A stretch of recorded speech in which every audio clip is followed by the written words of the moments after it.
Full Moon sale ಬೆಳಗ್ಗೆ 9 ಗಂಟೆಯಿಂದ ರಾತ್ರಿ 12 ಗಂಟೆವರೆಗೆ ಆಗಸ್ಟ್ 28 ಒಂದು ದಿನಕ್ಕೆ ಮಾತ್ರ. ನೇಪಾಳದಲ್ಲಿ ಸಂಭವಿಸಿರುವಂತಹ ಭೀಕರ ಪ್ರವಾಹ, ಇದರ ಪರಿಣಾಮವಾಗಿ ಸೇತುವೆಗಳು ಕೊಚ್ಚಿ ಹೋಗಿವೆ, ಕಟ್ಟಡಗಳು ಅಕ್ಷರಶಃ ಕುಸಿದು ಬಿಟ್ಟಿವೆ, ತೇಲಿ ಬರ್ತಾ ಇವೆ ಕಾರುಗಳು, ಜನ ಬೀದಿಗೆ ಬಂದಿದ್ದಾರೆ.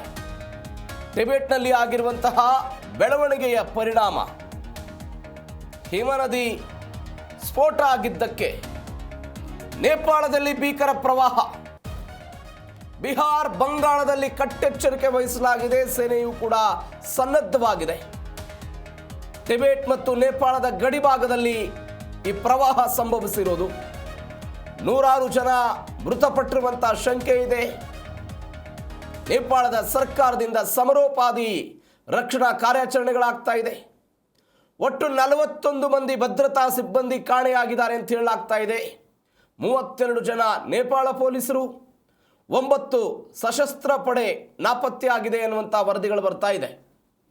ಈ ಪ್ರಳಯಾಂತಕ ಪ್ರವಾಹಕ್ಕೆ ಇಡೀ ಹಳ್ಳಿಯ ಸರ್ವನಾಶ ಆಗಿದೆ, ನೂರಾರು ಜನ ಕೊಚ್ಚಿ ಹೋಗ್ಬಿಟ್ಟಿದ್ದಾರೆ, ವ್ಯಾಪಕವಾದಂಥ ಹಾನಿಯೂ ಕೂಡ ಉಂಟಾಗಿದೆ.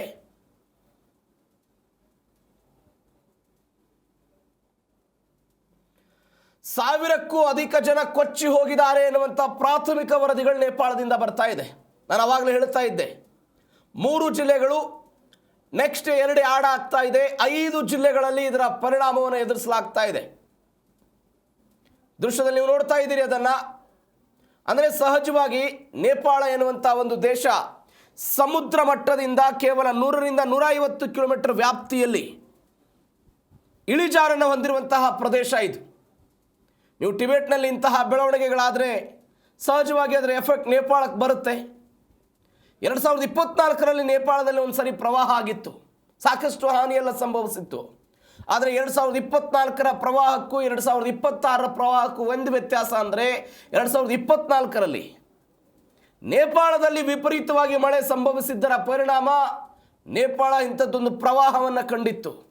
ಆದರೆ ಇವತ್ತು ಈ ಸಮಸ್ಯೆಗೆ ಅಥವಾ ಈ ಪ್ರವಾಹಕ್ಕೆ ಕಾರಣ ಏನು ಅಂತ ಹೇಳಿದರೆ ಅದು ಟಿಬೆಟ್ನಲ್ಲಿ ಆಗಿರುವಂತಹ ಬೆಳವಣಿಗೆ.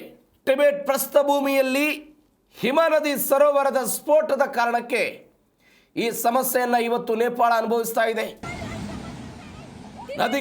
ನದಿಗಳೇ ತುಂಬಿ ಹರಿತಾ ಇರುವುದನ್ನು ನೋಡ್ತಾ ಇದ್ದೀವಿ.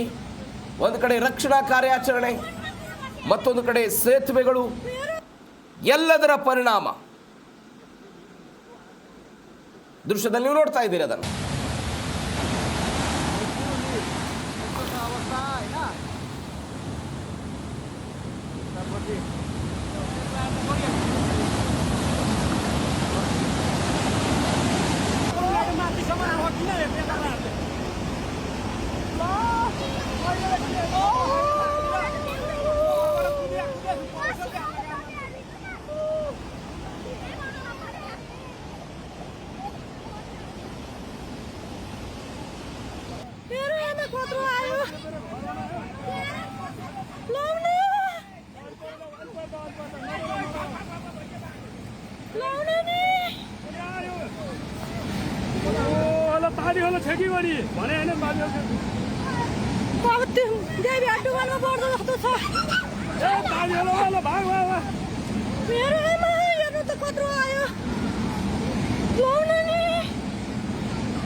यति बेला हामी नुवाकोट ढुङ्गेमा छौँ।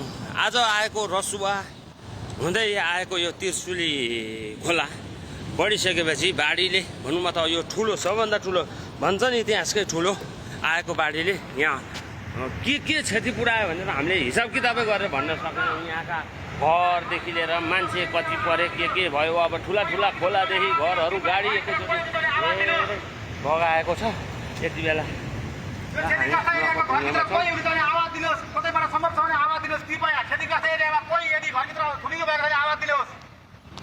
आदरणीय जनसमुदायहरू, घरभित्र तपाईँहरू सुरक्षित माथितिर गइदिनु होला। क्षतिग्रस्त एरियामा कोही घरभित्र हुनुहुन्छ, बाहिर आउन सक्नुभएको छैन, आवाज दिनु होला, कृपया आवाज दिनु होला। आदरणीय जनसमुदायहरू, क्षतिग्रस्त एरियामा घरभित्र कोही हुनुहुन्छ भने आवाज दिनु होला। आदरणीय जनसमुदायहरू, क्षतिग्रस्त एरियामा कोही हुनुहुन्छ भने आवाज दिनु होला। घरमाथिको मान्छेहरू पछाडि गइदिनु होला घरमाथिको मानिसहरू पछाडि गइदिनु होला कृपया घरमाथिको मानिसहरू पछाडि गइदिनु होला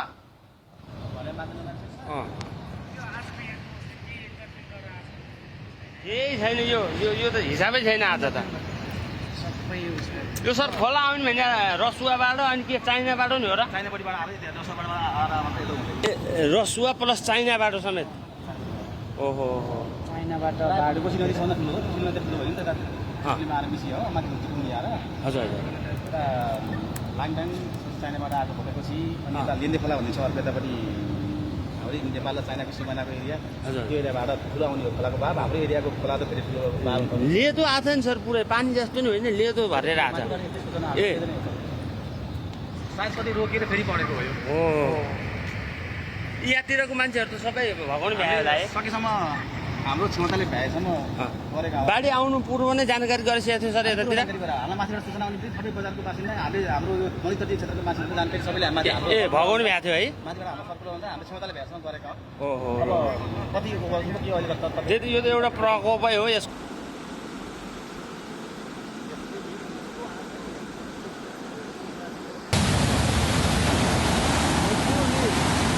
अवस्था होइन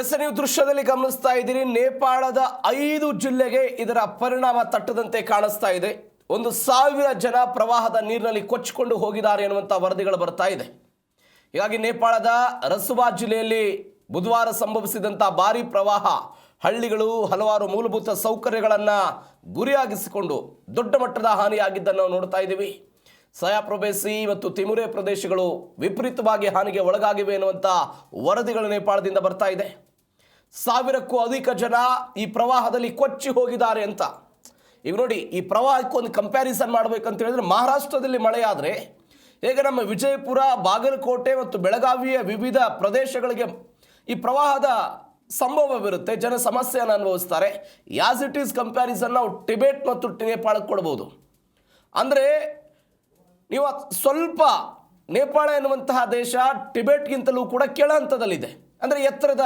ವಿಸ್ತೀರ್ಣದಲ್ಲಿ ನಾವು ನೋಡೋದಾದರೆ ಹೀಗಾಗಿ ಮೇಲ್ಭಾಗದಿಂದ ನೀರು ಏಕಾಏಕಿಯಾಗಿ ಹರಿದು ಬಂದರೆ ನೀವು ಹಿಮಾಲಯದಲ್ಲಿ ವಿಪರೀತವಾದಂಥ ತಾಪಮಾನದ ಕಾರಣಕ್ಕಾಗಿ ಹಿಮನದಿಗಳು ಕರಗ್ತಾ ಇದೆ ಎನ್ನುವಂಥ ವರದಿಗಳನ್ನು ಅನೇಕ ವರ್ಷಗಳಿಂದ ನಾವು ನೋಡ್ತಾ ಇದ್ದೀವಿ ಈ ಹಿಮನದಿಗಳು ಕರಗಿದಾಗ ಅದರ ಎಫೆಕ್ಟ್ ಏನಾಗುತ್ತೆ ಈ ಪರಿಪ್ರಮಾಣದ ಪ್ರವಾಹಕ್ಕೆ ಕಾರಣ ಆಗುತ್ತೆ ಈ ಗಡಿ ಪ್ರದೇಶದಲ್ಲಿರುವಂತಹ ಜಿಲ್ಲೆಗಳು ಗಡಿ ಪ್ರದೇಶದಲ್ಲಿರುವಂತಹ ಕಣಿವೆ ಭಾಗಗಳು ಎಲ್ಲ ಕಣಿವೆ ಭಾಗಗಳಿಗೂ ಕೂಡ ಈ ಟಿಬೆಟ್ ಪ್ರಸ್ಥಭೂಮಿಯಿಂದ ನೀರು ಹರಿದು ಬರೋದಕ್ಕೆ ಶುರುವಾಗುತ್ತೆ ಒಳ ಹರಿವಿನ ಪ್ರಮಾಣ ಹೆಚ್ಚಳಾದಾಗ ನಾನು ಅವಾಗಲೇ ಹೇಳ್ತಾ ಇದ್ದೆ ಏಕಾಏಕಿಯಾಗಿ ಕೆಲವೇ ನಿಮಿಷಗಳಲ್ಲಿ 30 ಅಡಿಗಿಂತ ನೀರು ಹೆಚ್ಚಿನ ಪ್ರಮಾಣದಲ್ಲಿ ಸ್ಟಾಕ್ ಆಗೋದಕ್ಕೆ ಶುರುವಾಯಿತು ಜನರಿಗೆ ಏನು ಮಾಡೋದಕ್ಕೆ ಸಾಧ್ಯ ಆಗಲಿಲ್ಲ ರಕ್ಷಣಾ ಕಾರ್ಯಾಚರಣೆಯನ್ನು ಮಾಡೋದಕ್ಕೆ ಸಾಧ್ಯ ಆಗಲಿಲ್ಲ ಆ ಪರಿಪ್ರಮಾಣದಲ್ಲಿ ಸಂಭವಿಸಿದಂತಹ ಪ್ರವಾಹದ ಪ್ರಭಾವ ಇವತ್ತು ನೇಪಾಳದಲ್ಲಿ ಆಗ್ತಾ ಇರುವಂತಹ ದೃಶ್ಯಗಳನ್ನು ನೀವು ಗಮನಿಸ್ತಾ ಇದ್ದೀರಿ ನೇಪಾಳದ ಪ್ರಧಾನಿಯವರ ನೇತೃತ್ವದಲ್ಲೆಲ್ಲ ಸಭೆಯ ಭಾಗವಾಗಿ ಎಲ್ಲ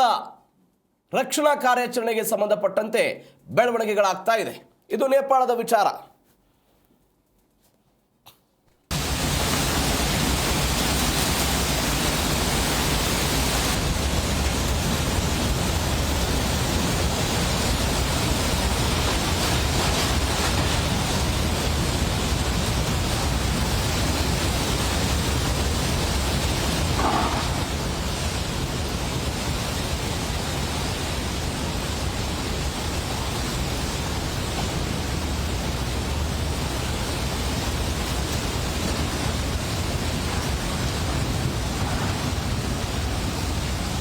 भत्काउँदै गर्दाखेरिमा चाहिँ तलतिर अझै बढी जोखिम बढ्ने सम्भावना हुन्छ यो पुललाई चाहिँ टोटल्ली एकदम बाङ्गो